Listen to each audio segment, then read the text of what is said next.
values. I love values. They're just the best thing in the world. We use a lot of other things that hold us up rather than being grounded in what we really value, our root system, which is our values.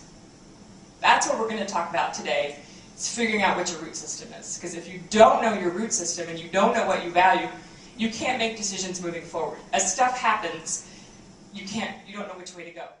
So that incongruency is what gets us in trouble.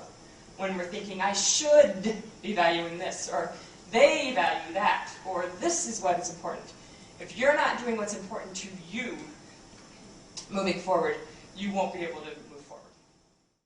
My biggest thing is that congruency of I'm living my values. So the second column is what activities do I engage in that express this value, so that for each value, if I were to observe your life, I could see it. So if you say, I really value, relationships, yet I'm working all the time and I never see my friends, I'm not seeing it. That's not there.